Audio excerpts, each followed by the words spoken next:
again, welcome to another edition of the Shirlma Show. With us today in the house is Angu Pride B, the founder and managing partner of Pride Global Limited. Guess what? She's a nurse, a life coach, and she's an entrepreneur. Welcome to the Shirlma Show, Pride. Thank you very much, Shirley. I'll still talk about your smile. Each time I meet you, what intrigues me so much about you is really the smile. Right, it's my gift from God. It's just so beautiful. Thank you. So I guess what I'll start with is just to know you a little. If I were to meet you in primary school, what kind of person will I be meeting? You'll be meeting the playful version of me. And since I grew up with boys, it'll be like the kung fu fighting, playful version of me. Oh. Yes. So then, how come this kung fu version of a person actually tilts towards being a nurse? I transitioned from primary school into a boarding school. Okay. So I was there 7 years with other ladies. So I noticed that there were a lot of differences in our behaviors and tendencies. Like I would jump over trunks and stuff like that, but I don't see other ladies doing the same thing. If you see my legs, there are a lot of wounds on them that I got from my first 2 years in secondary school. But after being with the ladies, I learned to do like them when they are fit and calm. I learned to be fit and calm, and it came with it. Oh, okay, that's nice. So now another thing that really intrigued me about you, like the first time I met you was actually at the 6th edition of the Shirlma Show. And there was one touching experience that I had with you, which was the fact that after the competition itself, you approached me, and the first thing you said was, how I wish the second and the third place actually also had like a gift or had something to go back with. You didn't end there. You actually made sure that the second position actually had something. And that was not all. When I went back, I saw an article that you wrote on Facebook. Very hard, a warm message that you wrote, heartfelt, right, that you wrote on Facebook, seeking partners for the Shirlma Show.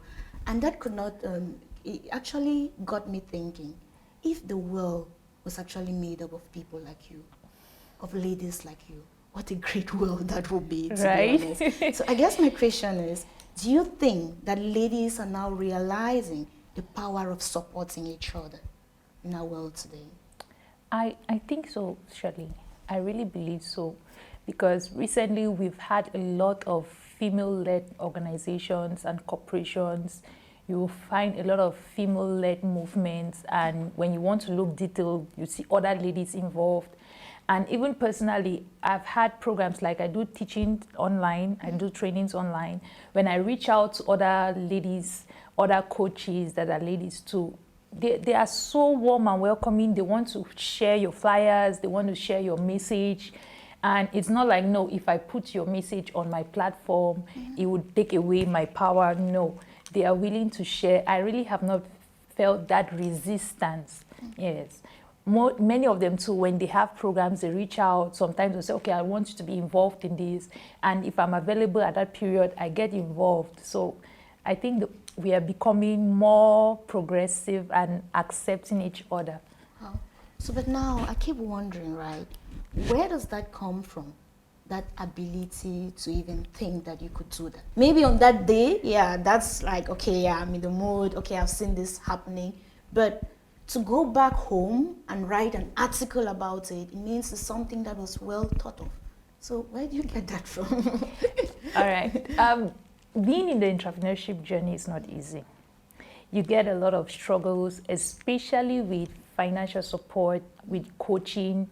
And when I was in the Shirlma Show, I was like, okay, this is like an all-in-one program.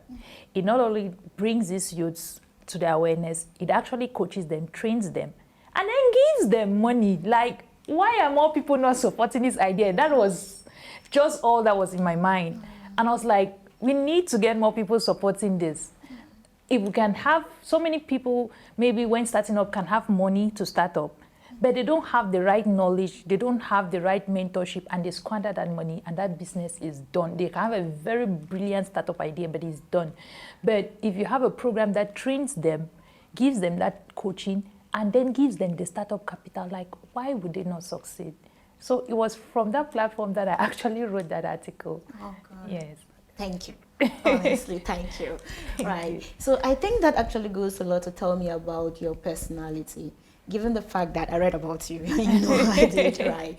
Given the fact that, so I read the story about you, which is a story of you being a nurse. Then you're actually sitting there and seeing a lot of patients. Then you ask yourself, oh my God, I don't want to see more patients. Rather, I want to actually look for ways of kind of preventing people being sick. Yes. Right? Yeah. So how did that happen? Well, was there like a specific incident that actually happened that got you thinking that way? I wouldn't say it was one specific incident, but it was like an accumulated frustration, let me put it that way. Yes, it was like an accumulated frustration because after graduating, I started working almost immediately. I got into education first before I got into clinical practice. So when I got into clinical practice, I realized it's like, anyway, every business has a customer base. So normally a hospital is customer base of patients. But that is not what really tipped me off. The same people come back with the same illnesses or maybe something similar just a few weeks or months after receiving treatment. And in my mind, I'm like, wait, if I treated you, you should go and go. Why are you coming back? So I was like, this does not make sense. How can we have a health system? If it's a health system, it should be getting people to health. Yeah. Like when you receive treatment, you should go and be well. Why are you coming back again with the same problem? Is it like I did not do my job well? Or is it that you did not follow the instruction? What is the problem? Mm. So I was like, okay, there should be a way we can keep people from even coming to the hospital in the first place. Mm. There are things that I believe people can do. And that's when I started doing a lot of research in nutrition, in lifestyle habits, in relaxation techniques, in wellness habits. I started doing a lot of research on that. And as I started implementing some of them in my life, I started attracting attention. Like I was doing just walks in the mornings. Walk only in my yard. I didn't go to any gym. Yes, I didn't pay money for any gym. I walk only in my yard and a neighbor would pass and say, she's like, Chai, Mom, I really love what you're doing. If I could do it, I'll be so grateful. I said, Mama, it's free. Come and join me. This yard there, I'm not paying for it. And that lady joined me. She was my neighbor. She joined me. And all we did was walk for 15 minutes every month, no, 4 days in a week. Yes, some days, depending on how tedious our program will be 3 days. She started losing weight. And her husband was like, no, Mama, you're okay like that. Don't lose weight again. So stop. She was like, okay, she's feeling amazing. I taught her how to eat. Wow. So she was like, this is really, really amazing. She was using it in her home. And she said she's feeling very, very good. I was like, okay, thank you. Every time she sees me, she call me my doctor. I said, Mama, I'm not a doctor. I got a degree. Don't call me like that somewhere. But she said, no, I don't care. You're my doctor. I said, okay, if you say so. So wow. That's just how I transitioned and went into preventive health. Wow. So now when you're talking about maybe preventive health or maybe eating healthy, I kind of think many people associate this with cost, right? Yes. So how easy is it for somebody to actually live a healthy life in a country like Cameroon? Can I shock you? Tell me. It is way cheaper to eat healthy than to go on the regular meals we have every day. Like you can cut your cost by half. I'll take a simple example. A breakfast meal for me, I spend 1,000 francs maximum. Now, even if I'm having a salad, just look at this. I buy carrots, 200 francs. I buy my pear, 100 francs. I buy tomatoes, 100 francs. I don't like onions, so I don't put onions in my salad. I don't like the taste. I buy cucumber, 50 francs. Mm-hmm. And I can, if I feel like having a cabbage, I can put cabbage 200, 300 francs. And I can now sprinkle some olive oil and black pepper. If you put all of that together, it is not up to 1,000 francs. And I've had breakfast and I feel full to more than midday. Yes. If I have a fruit salad, you can have fruit salad for less than 500 francs. Yes, seriously. Like just imagine if you put just, let's just say 3 fruits, pineapple, watermelon, pawpaw, you can do 100 francs of each, or 150 francs of each, you see. Or if you want to make it more delicacy, you want to add some apples inside and some grapes, that's what can take it now to 1,000 francs. But you see, you just had a meal and you've not spent up to the amount you have a plate of food in a restaurant. You can sit in a restaurant and you spend 2,500 for you to have a good meal that you eat and say, okay, yes, you've eaten. But with 1,000 francs or less, you can have a full meal and you'll be satisfied. The problem is many people think when they eat like that, they will not feel full. You will be shocked. The very first days you start, maybe like the first 3 or 4 days, you can feel hungry in between meals. And with that, it's easy. You can have any nut or a fruit and it will fill you up. You drink water too, it will fill you up. Sometimes people mistake thirst for hunger. Yes.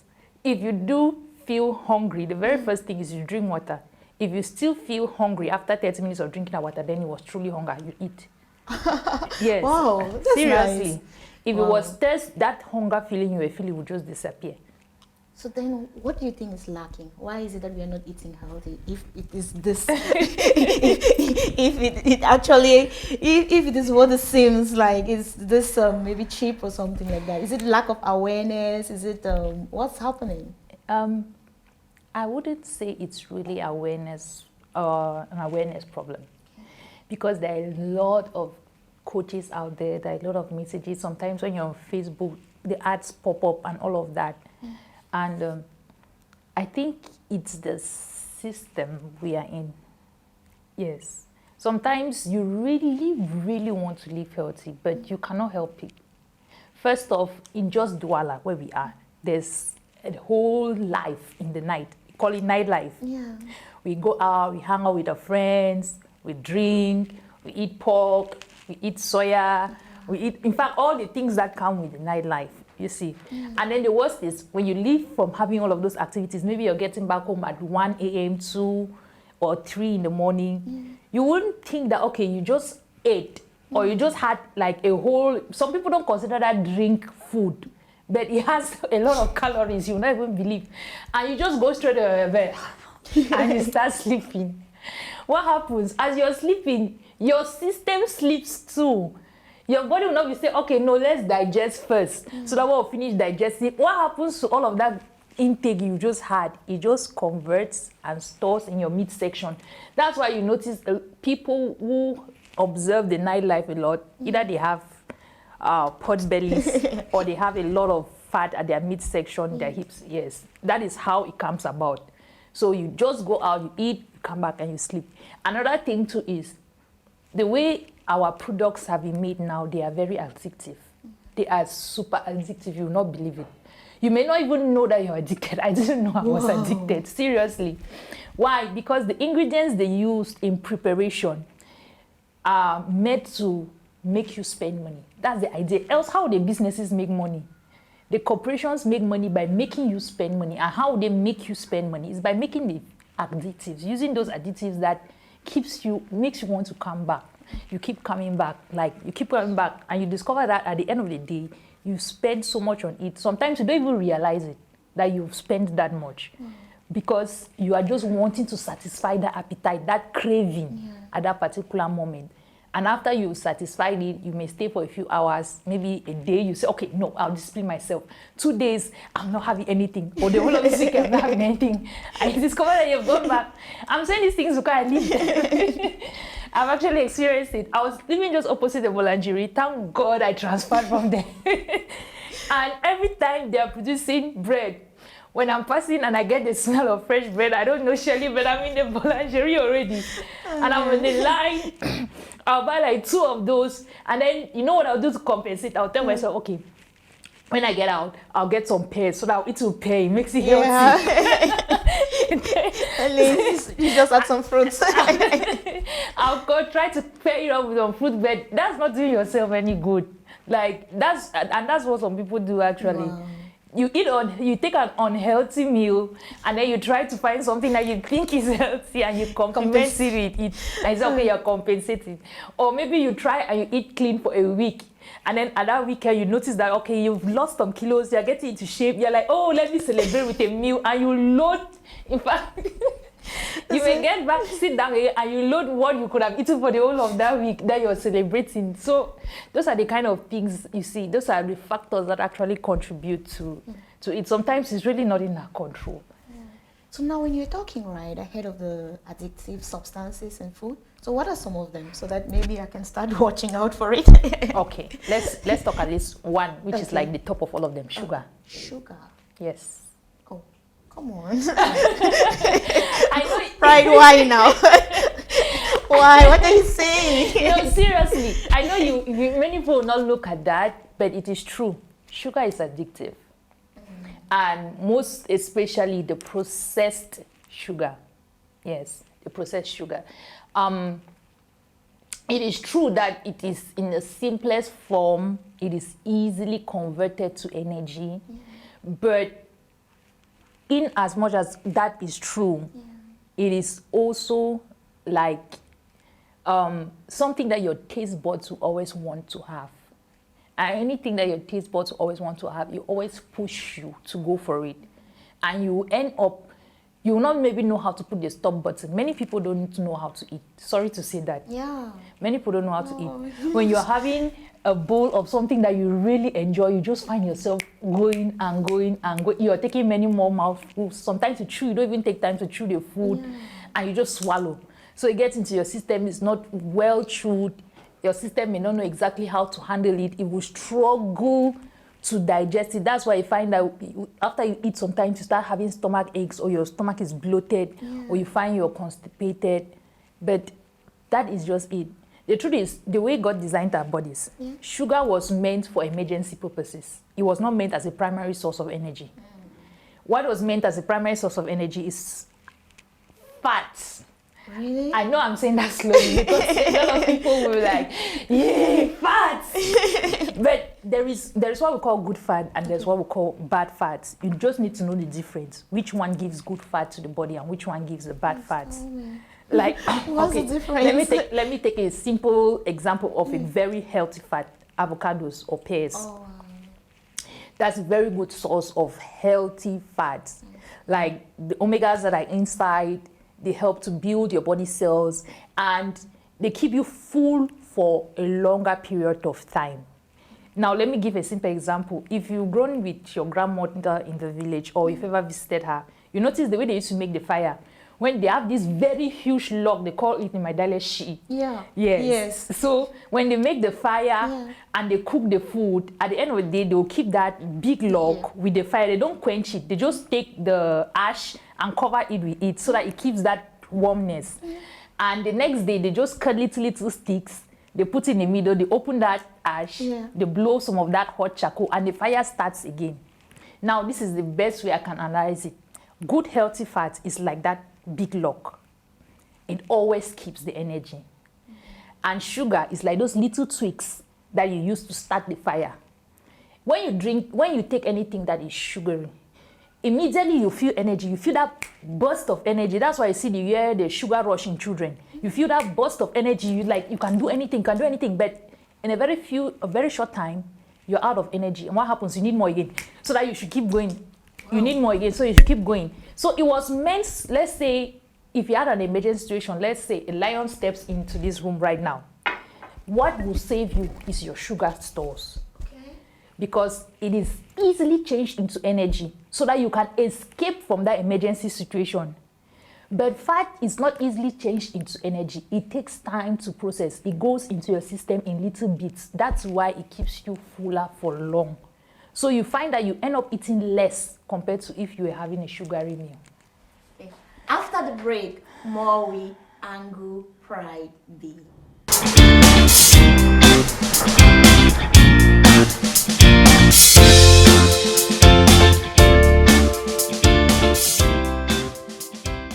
If you're just joining us today on the Shirlma Show, we've been honored to be in the presence of Angu Pride B, the Managing Director of Pride Global Limited. Right, let's talk about Pride Global Limited. Okay. So, how did it come into existence? When I started my journey in nutrition, I wanted to study a course to become a certified nutritional therapist. Yeah. And the course was about $6,000 for the fee. I couldn't afford that. So I was like, okay, and not long from that, my dad died. So the whole family dynamic just changed. Yeah. And at a point, I was like, okay, you know what? How about I start doing some business that I can use to actually raise my fee? And I started doing the choconuts, which you may have known of. So I started the choconuts and selling. We're selling in Bamenda, selling in Douala, selling in Yaoundé. Wow. And from there, this is the funny thing, I got so busy, so into myself and into the work that I forgot about me. I was taking care of the customers, I was taking care of my workers, taking care of my family, and I forgot about me in the process. And I got sick and hospitalized and operated upon 2 times in the space, in fact, in less than 8 months. Yes. Wow. So the doctor was like, you know what, you really need to pay attention to your health. And I told myself, he said, I'm giving you a month of bed rest. I was like, a month? How am I going to stay there for a month? But I was like, okay, I was just operated, so how am I even, first of all, going to move around? So in that month, people started visiting me. Like, this is something I find very strange and funny, which you may have noticed. When you are sick and people come to visit you, what do they bring? Fruits. Good. Why don't they bring you meat? Yeah. Why don't they bring you chicken or pork? Because it is no matter how the conditioning goes, the human nature knows what is good for you who is in that state. So they bring me those fruits. I was eating melons back to back, fruits back to back. Like, that was my staple meal every day. At the end of the month, when I started going out and meeting my neighbors screamed one day. I was like, hey, Pride, did you change your oil? Oh. I was like, no, I've not changed anything. I've been home. When did I even go out to go and buy oil? She was like, wow, your skin is amazing. So I told my sister, hey, please come and take me a picture. Let me see this amazing skin that I'm talking about. And she took pictures and I was like, whoa, this makes sense. Yeah. I like this. Like, I like the way my skin is.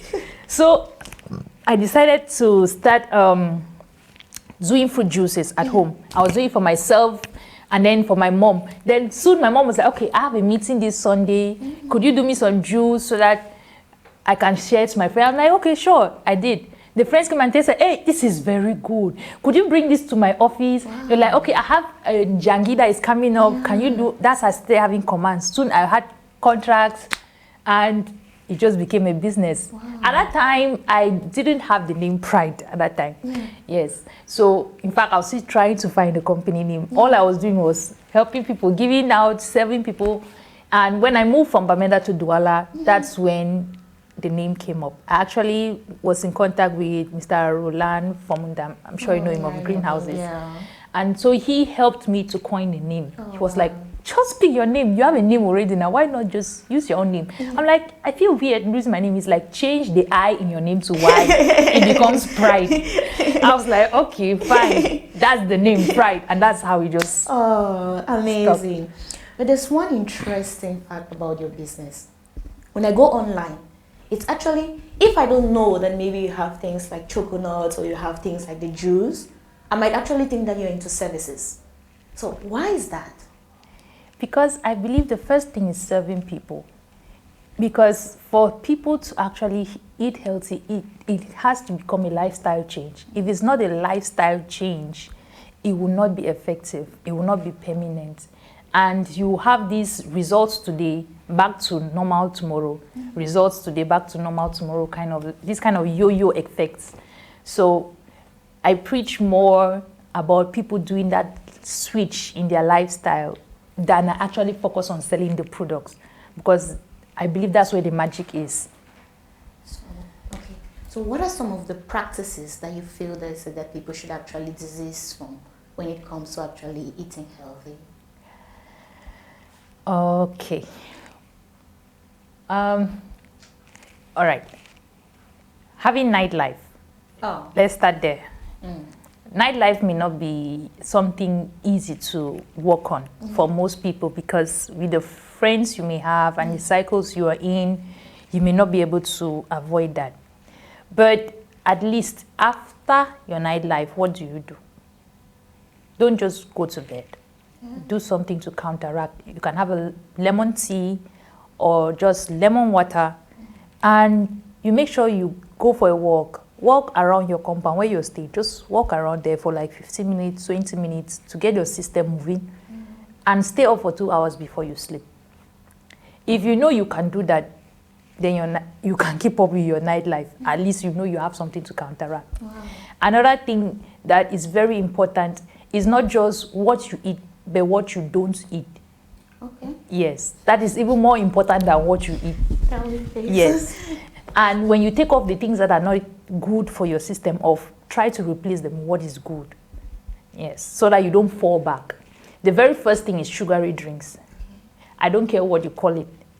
As long as it's a sugary, carbonated, whatever. It has loads of sugar inside there with additives and preservatives. All of those things will give you a lot of gas, will cause you to feel bloated, and which will not be healthy for you. Another thing is sugar in itself, like we said. You can replace that with stevia, you can replace that with honey. There are so many other alternatives. I'm calling stevia and honey because these ones you can find in Cameroon. If I start entering the maple syrups and the molasses, those are things that you can find. What's she talking about? Exactly. Those are difficult to find. But if you enter in a supermarket, yeah, at least you can find stevia, you can find good organic honey. Yes. And with the stevia, it's good to go for the liquid version than the powdered or the little cubes version. Yes, that one, the liquid is more healthy. So just replace those. And even when it comes now to your everyday meals, we have something that we do which is very common. It's like every home does it. Your cooking oil. We use the same oil, we fry fish, we fry chicken, the next day we fry dodo, next day we fry Irish. In fact, I'm saying this because I used to do it. I had a bowl that was like my frying oil. When I finish frying, I pour inside there. And maybe when I'm cooking a meal, like maybe I have to do ndole or I have to do okongobong, I'll use that oil and then put it inside. That's what will cost me to change that oil. If not, that oil will just be there like for like 1 week or 2 weeks. I'm only using it to fry and fry. And that is super unhealthy. Because once you've used that oil once, you've heated it, you've broken the... Oh, sorry, I was about getting scientific. You've broken the structure. Yes, you've broken the structure already. So it is no longer what it was. It is now something else, which is not very healthy, especially for your arteries. So when you consume it, it just goes and causes a lot of plaque. Sorry, how do I replace that? Deposits. Yes, let's say deposits. It causes a lot of deposits inside your arteries, and that's what starts reducing them. You start having that arterial hypertension is not far from you, or you start finding you're getting diabetic with time. Yes. So those little things, you may not see them as if it's big, but it makes a whole lot of difference. So now,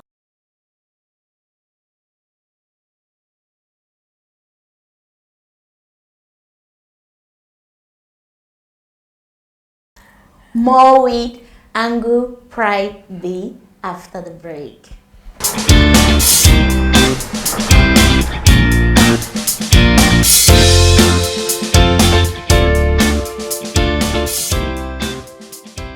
If you're just joining us today on the Shirlma Show, we're honored to be in the presence of Angu Pride B, the managing director and founder of Pride Global Limited.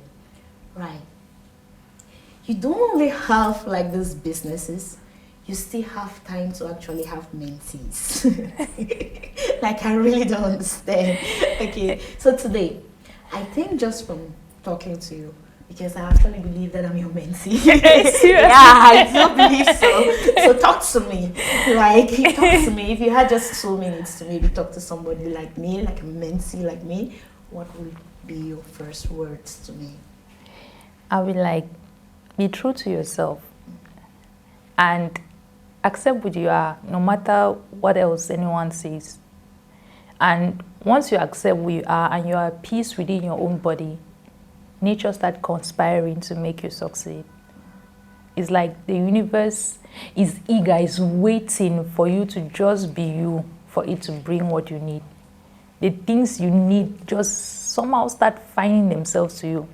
I really cannot explain it, but it truly happens. It really does. I feel like that was the point. So, okay, we have those rapid questions. So maybe you just pick some. Okay. Will you marry a hardworking partner on a wheelchair or a lazy partner on his feet? That's an easy one. A hardworking partner every time. Oh. Okay. How will you occupy yourself without a phone, internet, TV, radio, books, etc.? Oh, I love this one. Okay. This is like my ideal environment they've just painted. Seriously? No, seriously. I always told my friends my ideal house would be on a hilltop, surrounded by trees and orchards, and a flowing stream and river with no technology. Oh. Seriously. Oh my God. That's what I always tell my friends. I'm like, even if I don't have that as a home, I'm going to build that. I'm going to build that as a center where people can just get away from everything and come and be at peace with yourself. It's really been fun having you today on the Shirlma Show. And you know, you're always available, like you always make out time. In addition to everything that you do. So this is just wonderful. Keep being you. And we wish you all the very best. Thank you. Wish you the best too. But you know, you cannot go without us asking for for your contact, right? How can people get to you? Okay. I'm easily reachable on WhatsApp. Okay. You can use my orange contact, especially Okay. 695 000. That's 3 zeros. Okay. And 337. Very easy to remember. 695 000 337. Did you give a special order for that number? No, I did not. Okay. But so people don't like orange, so I have an MTN still. Okay. 676 2375 80. Now that one is more complicated. Yeah. That is 695 000 337. Like We'll do well it to just write goes it up, down. yeah, done. Yeah, okay. Wow. Right, thank you so much. God bless you. Thank you. Keep doing the amazing things that you're doing. Thank you. And keep motivating us. Thank you. Today on the Shirlma Show, we were honored to be in the presence of Angu Pride B, the managing director and founder of Pride Global Limited. She's a nurse, an entrepreneur, a life and health coach. Thank you for being with us. We are here because you're there. Please do not forget to subscribe, like, and share our videos. Thank you.